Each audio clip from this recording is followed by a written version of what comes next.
Victory is for all these teams down towards the bottom of the leaderboards to start pumping those points in preparation for the big sprint tomorrow. Oh yeah. You got to try and grab what you can now whilst there is still games aplenty to be played. The longer you leave it, the harder it gets to guarantee survivability from Group Green. And your task will become that much harder. Any hot drops on the cards? What can you give us? I feel like it's about time. We're due one, Blank. We'll see if we get something spicy here. Most ERANGEL so far, I think they're going to be pretty calm now, Jackie, honestly. I think most teams are pretty... No. Hot Not drop, in this hot lobby, drop. Blank. Come on. Mate, I could be wrong. I sense calm. I sense calm right now. I sense a little bit of teams just working so hard, just the fire burning underneath them, trying to get towards that top spot. We'll see though. Bra eSport once again setting up towards Severny. They've not had a great day today so far, but still in 11th place, but they are dropping 64 points. Closest behind them would be Quest with 63, just 1 point behind them for overtaking that spot. But I think it's been a great day so far. I'm excited for a little bit more action coming through. Pretty generous playing path. Most teams able to get towards their position, but the circle heads over towards the western side again. Another chance for Gladiators, right? This is close by. Over day 1 and day 2, they weren't able to take as much advantage of these circles before. But like Kale was saying on the desk, confidence-based team. That last game might just be what they need to feel a bit more peppy coming into this third match of the day. Yeah, you've got to run with that. That's kind of your boon. That's what should keep you nice and honed in for the rest of the day. Gravitating over towards Alter Ego as well. And Alter Ego, we know they've got a bit of a grudge against Gladiators at the minute. So if they see each other, if we see eye-to-eye contact, potentially that will develop into a bit of a scrap. But seems like you were somewhat on a money, Blank. No one really wanting to risk it for an unguaranteed biscuit off the back of the hot drops. They're playing it smarter now. It is that stage of the tournament where mistakes physically can't be afforded anymore. You can't run the risk of trying to go for a hot drop and just throwing those points away. Points mean absolutely everything at this stage. So nice to see across the board everyone collectively taking the decision to slow it down a little bit and start thinking towards the bigger picture. Yeah, for A7, right, it was before where they felt a little bit safer over towards that top side, where they felt that, you know what, we'll probably be getting over towards that survival stage. But we've had a kind of a strange couple of days ahead of us since that first day where it felt very consistent. Loops, Stalwart, A7, those were the big dogs in the lobby. They were the ones sucking up all the points, and then teams underneath them, getting a couple here and there. Instead, we've had a really big influx towards the bottom side of the lobby, right? Most of these teams we thought were down and out, like Tiamba, Gladiator, Quest, Bra, Falcons, in fact, they've all been able to drag themselves up with some very good games. Even Falcons on that last one getting third place. Not a lot of eliminations for themselves, but still a third place is decent. They're currently in 10th now. So there's this case where for 7th place, 72 points, it's not safe at all anymore for Alter Ego. They've not been able to build up enough of a points bank after that buffer they were able to get on the first day to really give themselves that safety anymore. So I think that they certainly need to be playing out these games a little bit smarter, taking some better rotates, maybe even just looking for a 3 or 4 elimination game in that top 5 to consistently stay ahead of the pack that is growling behind them at this point. Oh, they're screaming at them. They're ferocious. Everyone else seems absolutely rabid at this point, Blank, because they know how easy it would be to leapfrog some of these teams. It's kind of the blessing and the curse without being such a big point vacuum that they've just made it far easier for everyone else to still have a day of it, still have a possibility to A, guarantee the survival stage at the very least, or B, try and fight your way up towards the upper echelons. That's what Reject Tokyo seem to be striving towards off of the back-to-back games they've been having, with big strides in both, taking a chicken dinner in a first and a second place in the game following it. This is our second outing on ERANGEL for the day. There'll be one more following this, so obviously you get a lot of benchmarks, a lot of room to expand your horizons over those 3 games back-to-back. Then when we get into Miramar, everything goes out the window. For now, though, relatively clean. No over-aggression displayed from anyone in the opening moments. The hot drops were passive. No one went in for the confidence balls. And we haven't seen any of our squads losing players early on. So an awful lot cleaner here. Room for some potential scuffles, though. As you can see, DX seem to fancy their chances. They've moved up close towards where they spotted a little bit of contact on Quest. Meanwhile, Alpha 7 on the top of the hill, finding the tail end of Gladiators. This is quite a predicament. They go running, hightailing it as quick as possible. Kitsune tucks in, trying to make himself hard to find here. Yeah, a little bit of scouting happening from them, right? And I think for Gladiators, it's a case of, look, we know now the rotate that A7's gone for. Maybe we can try and take the compound on the south side of Everest, pick that one up, play from there, maybe cut out the rotate coming from A7. So they've gained the info that they wanted. That's fine. Now rotating close over towards DX. Levi takes a lot of damage. Look at the shots coming through from Maku. Almost pops Levi's out the vehicle as well. That's good. Nice start. What more can you get done with it? DX right now still just lurking around town. Quest, it felt like they were poising to actually back off from this, but instead they've kept themselves a little bit close. Easy's just been looking for the lay of the land and trying to assess where exactly all of the squads are. Now knowing about the location of Gladiators. Awful lot of teams that have a bit of a grudge amongst one another starting to culminate in quite a small proximity. So a lot of room for things to detonate here, Blank. It's basically going to be like ringing the dinner bell once the shots start firing. Yeah, so many teams coming in from that eastern side, and I think that's why Gladiators are fairly confident to start scouting up towards Hospital, maintaining control over towards this compound that sits at the base of Everest as well, because they know there's going to be a massive traffic jam over towards this eastern side. So control over towards South George, towards this little ridge side that passes down the western coast. That's going to be fairly decent for them to hold on to. They are essentially playing for Zone 2 right now, so getting an outpost over towards South George, not a bad idea. Scouting out what's available, what's free.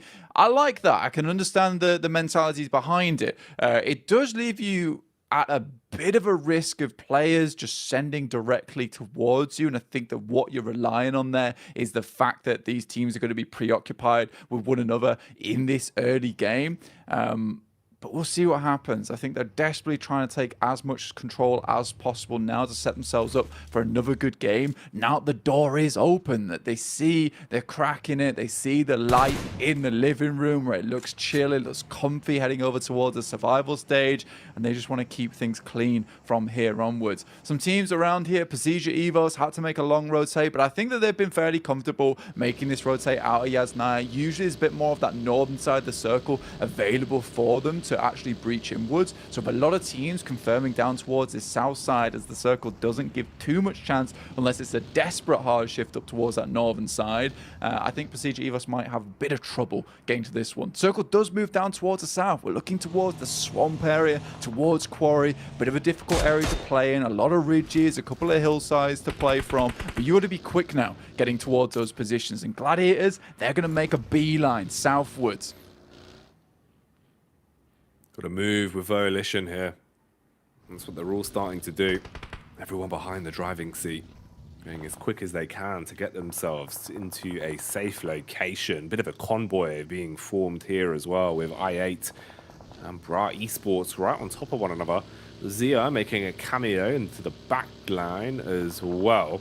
And they're just chasing each other down on this, knowing that they both have a same mindset in terms of the location. They want to play around T-Amber up into the tree line with loops relatively close as well. A lot of contact going to be occurring here. The forest is going to get very scary very quickly. Bullets being sprung upon I8 as they battle down. Bra eSports being able to maul their way through them so far. They're aware of the locations that T-Amber have been playing as well, but you've just got so many squads on top of one another. This is also room for Loops to try and assess it just off the back of the audio cues they're hearing. They could third party onto this if they want to, but this is more like a house party. There's about 6 different squads all right by starting to read into this one.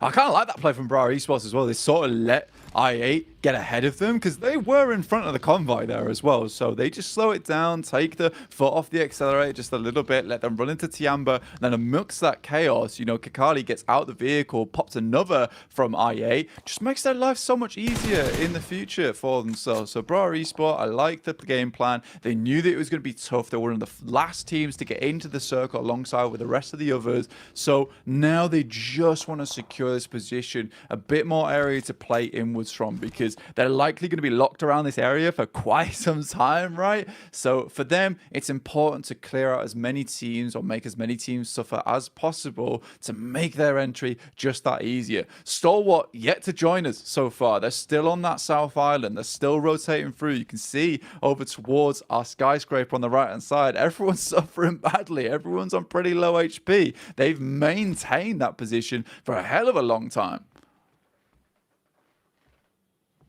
Inflict the damage, slow down the game, and don't make a costly mistake. Everyone playing relatively reserved, at least in the grand scheme of the fight. And of course, you need to maximize your point score from this one. Zuxi and co over on EVOS, finding the odd opportunity to fight their way into it. And this has been one of the longer, slower rotates that we've seen from Stalwart, opting to really play edge for a long time, rotate slowly through the blue, trying to avoid as many fights as possible. And of course, that is because of that change in mindset, looking for late game placements, late game eliminations, rather than trying to fight for control from the get-go. They're starting to pull up into the zone now. Icy, always the point man. He'll be ahead of the pack, but might unknowingly run into a fairly tight grouping here. Lots of squads close by. And with the zone getting smaller, there's only going to be more coming in quickly. Alter Ego struggling again as well as Rosemary gets hit. Tiamba of all of our squads were able to find line of sight onto Icy as Ren punishes, but action might find his way in. Windows exposing Icy, so he's losing a lot of health, but he's backed into a corner, and they should barely get him on his feet. Yeah, I think that's Malise eSports on the other side towards the ridge, being able to take a couple of shots towards them. QZZ even unleashes a little bit of barrage. Toxic gets sent down. Mate, QCZ has been an absolute powerhouse for Tiamba so far. I think it's a bit unfortunate for him. The rest of the team just hasn't stepped up quite as much. In the meantime, Matic takes a decent shot over towards Revo from Alpha 7, able to knock him. No flush as of yet, though. But I think Gladiators, from the position they're currently set on, right, I think it's smart for them just to sit over here, try and clear the edge as much as possible. I don't think that they would have done that without that last game, just boosting that confidence a little bit more. I think it might have been one of those more wild center pushes where they lose half the team and then they're in survival stage. So I respect this from the Gladiators. See what they can get done from it. Obviously, A7 now in a bit of a rough spot themselves. They're outside the blue and it is pushing them in over towards this high ground that currently Gladiators have a 2-2 split on.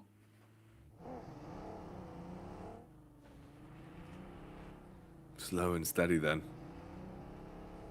Everyone realizing just how impactful their next play has to be. Teetering on a knife's edge. Alpha 7 always keen to instigate the fight, though. Do go for their dive. Oh, quick trade back around as the shot is pulled out, and it will be pounding its way onto the Gladiators. Double knock secured. Cleans up off the back of it as well. And you've got geometry here. You can tuck in. They're going to run the risk of going for the full revive and resetting through the fight. So a 4 versus 2 with Gladiators not wanting to invest everything and lose from this one. Looks like they're going to fragment. One player rotating off. Meanwhile, here we've got Bra eSports thrown into a bit of a drive-by convoy again.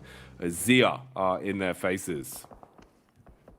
I think for Bra, right now, they need to keep hold of this position. Alpha 7 there just make a really strong play, right? I think you understand that Gladiators are currently split off, so you try and take down both the players on the high ground, and there really just wasn't enough of a response from the 2 lads underneath and the 2 guys on top. Nice initial knock, but I think Meku sort of had to commit to that engagement there alongside with his teammate. Just go for the refrag. Circle shifts over towards this western side as well, so it feels a bit brutal for the guys on Gladiators, where they did have actually a pretty significant chance in this last game. It's these splits that really are just causing them a lot of pain so far. I think it's another player getting knocked from the Gladiators. Let's see if we can pull him back up, but Mad Bull's not likely to allow him to get away with it. DX, they spot Alpha 7 as well as they try and move in with the M249, striking a little bit of sound into the map and ringing the gong for the rest of DX to move over that top side to try and remove the remainders of A7.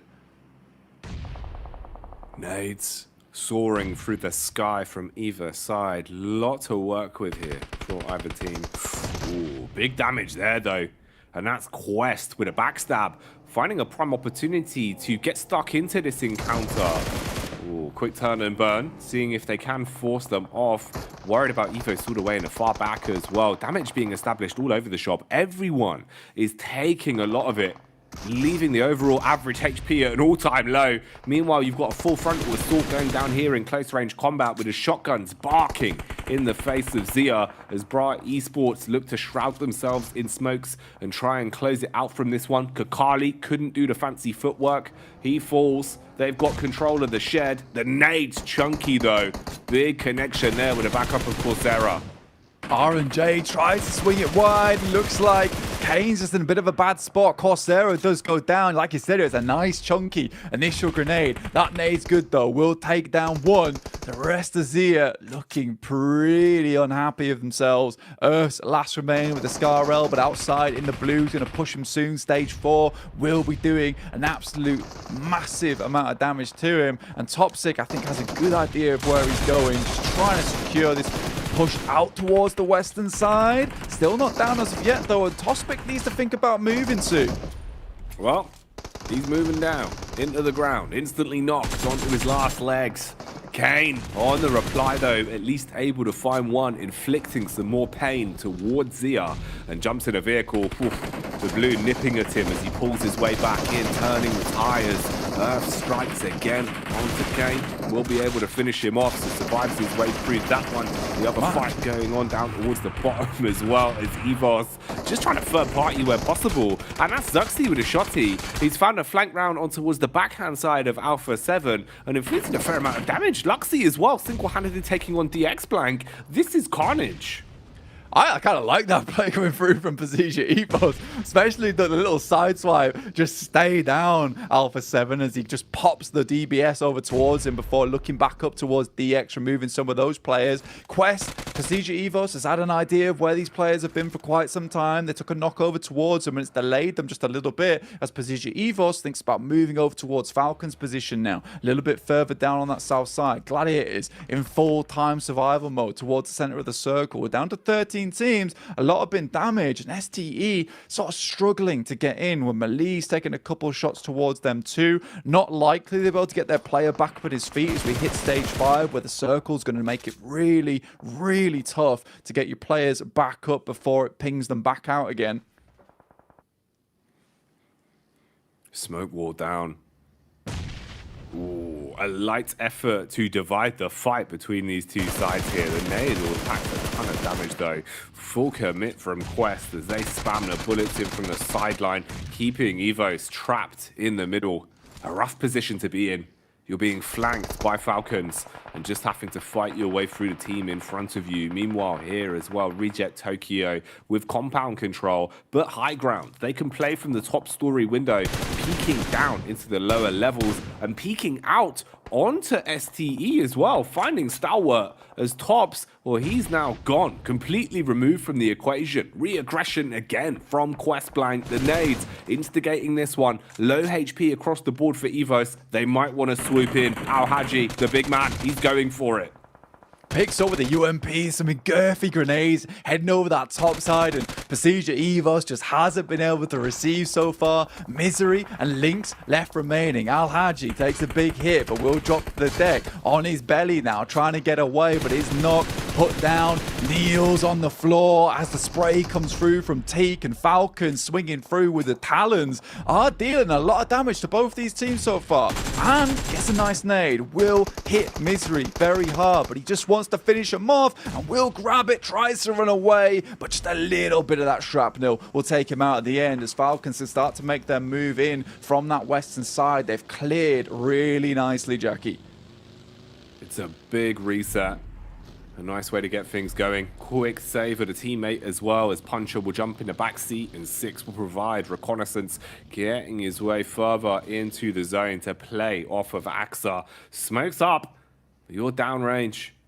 Teams all around you as well. Gladiators and Alter Ego in close proximity, just using their utility to at least give them some breathing room as they drop the smokes and reset from this.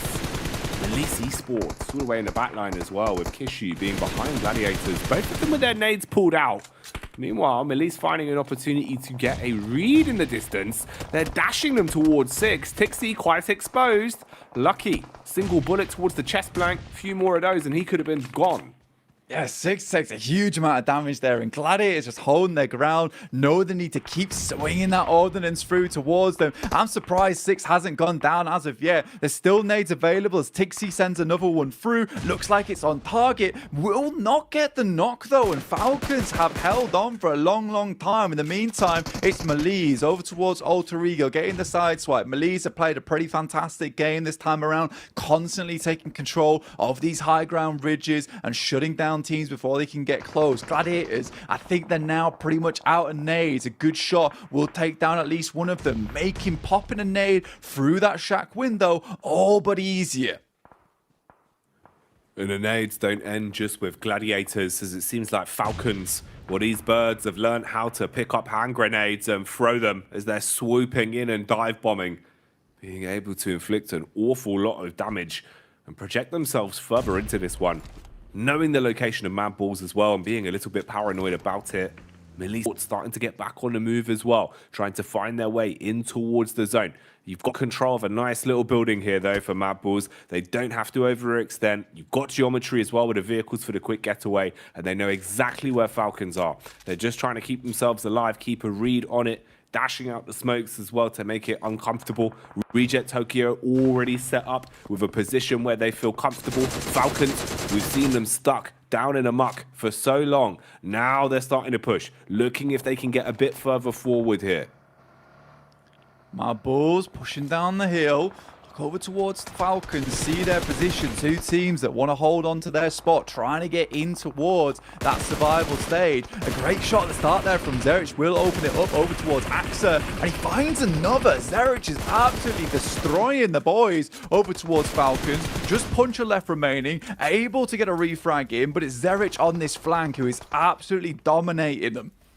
And this is one of the few times it feels like we've seen the talent that we know Mad Balls have. Usually so impactful when it comes to hitting their shots, but they've been struggling to flex their muscles into this game at least, hitting some big ones. But Zerich severs himself too far from the pack and won't be able to reset. He's wiped off of the face of the battleground. The rest of Mad Balls as well, taking so much damage blank. Frozen's forced to heal. His teammates' nades will still save the day as Falcons are detonated by the follow-up from Tulica, the grenade launcher, and they can calm down. Mad Balls, you've lost one player, sure, but you're still in it.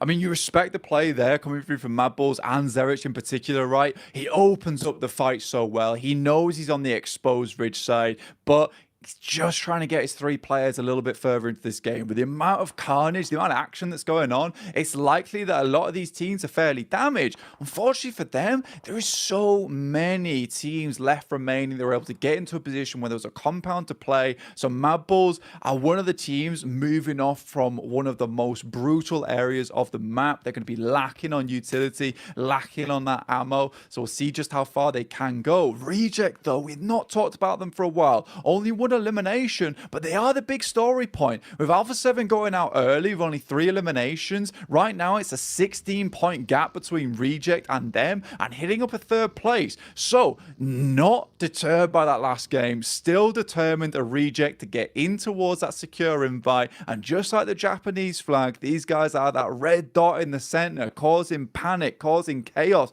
towards these teams who just cannot get close.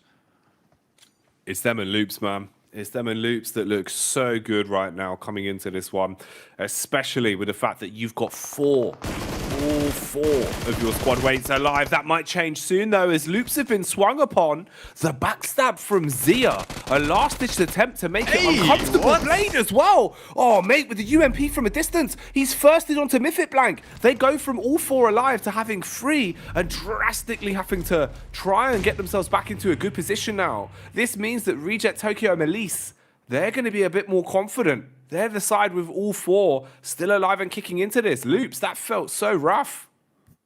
This rotate from Maples, though, what's this? Moving over towards Loop's side, they're in a state of panic, right? This might be a position where Frozen, Fleeke, and Tulika might just be able to get a side swipe over toward the boys on Loops. They're not even looking towards them right now. All attention over towards the Reject compound. They're doing damage, but Maples could really be that problem causer for them. Look where they're sat. They're all lined up. This could be a huge play as Frozen gets closer and closer to the prize that is this position that Loops is holding. Frozen, belly on the floor, slowly encroaching his way in. Meanwhile, Loops look to strike as they push up. Loops has taken a ton of damage. Frozen reveals his card. It's unlucky, man. A lot of damage, but that's all it is. Tags, not frags. Meanwhile, Reject Tokyo lose none of their lifelines. OCO as well, taking a hefty hit, forced to use the smokes to try and get the res back in and reset. But look how much space is being taken away now, Blank. Everyone's getting closer and closer towards their compound. Yeah, one player down in Lufa, not good. Regiocio did get res back up again, but there's so much attention towards their compound. You can kind of understand why they're struggling just a little bit. A lot of smoke's been placed down around them, denying their sightlines as players move ever closer. Frozen takes a bit of damage, but still moving forward. It's Poser with a nasty swipe from the side, nailing his shots as well. And Melise eSports has just been a nuisance from far away. The snipers of the lobby. My balls, they thought they were the one ringing the dinner bell, but it was the dinner plate that made the difference. Although, Sarah, that's a hell of a shot.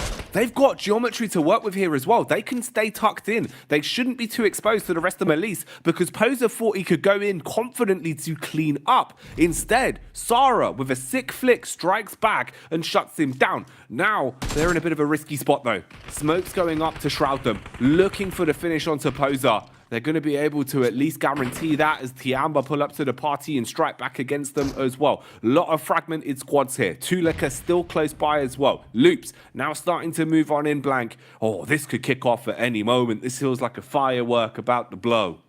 Loops claiming the compound, the furthest we've seen Tiamba get into the game, and Reject just performing miracles today, just consistently getting further and further into these matches. Utility looks pretty dry over towards Regiocio. Ayala finds Tulika as he tries to make a reposition. Tiamba so quiet from underneath, just keeping silent this whole time. Duello taking out the vehicles, preventing that reposition. But Loops, amidst all that, despite losing a player to 2 solos, which must have been infuriating, are able to take control of a pretty significant bit of high ground in this compound. The line in the sand has been drawn now between our 3 surviving squads. But who instigates the fight? Who makes the first move? Quick head count of the utility as well. You can see that Loops, when it comes to offensive utility, they are ready. 14 grenades in the back pockets. How much use can they make of them? And will their one smoke be a bit of a drawback in terms of the detriment? Cardozin taking a peek out. Oh, the timing. If it would have been slightly quicker on that peak Blank, that could have been the head ripped off. So, Reject Tokyo, lucky on that one. But they're trying to take space. You can see their game plan. They're moving a little bit further forward now. Yeah, it's a decent bait from Regiocio. Runs to the front knowing he can quickly duck underneath the window while Sarah and Duello go for the double peek on the window. It's smart stuff. Last circle now. 3 teams. Starts to push in. This is where those 14 grenades have to come in handy. But realistically, Reject Tiamba, they can blanket this entire circle in smoke everywhere as Tiamba looks to move out. Try and get a side swipe over towards these teams. New angles. But Chief unloads the grenades, pulls the pin, looking to end this team. Nice spray from Duello, tried to prevent him from leaving. Still a lot of bullets on side, but for Regiocio, not so many. 2 clips. He's going to have to start preserving this ammunition now, using it a little bit more sparingly. And usually it feels like Reject Tokyo, they come into these final circles absolutely armed to the teeth. This could be one of the few times where we see that drawback come to haunt them. Tiamba, though, forced into uncomfortable territory, expanding further and further out with the smoke wall they've made for themselves. But you are peeking into Sarah, and he's ready, Blank. That was a nice shot from Sarah, and a really, really important one as well. Put himself in a very risky position, but wanted to take out that angle on the side. In comes Lee to try to do something about it. Smoke's going down right now. A lot of nades over towards Sarah's side, and he has to hit some big ones. Regiosio and the rest of Reject on the back there. Isla took a high ground position, but there is chunking happening over towards the boys on loops. Cardozin already very low, and Sarah pops out from nowhere, bro. Zara, the surprise soldier, strikes back as he cuts his way through them like a tactical blade. The insertion is huge, and it all falls onto Ayala. Now with a shotty, got to go nuclear. Pushes in Blank, one hefty chunk. No to get the second way! as well. He's done it. Ayala, the aggressor, snatches away the chicken dinner from the hands of Reject Tokyo. Man was on fire, literally. He would have died if he'd not got that elimination in time.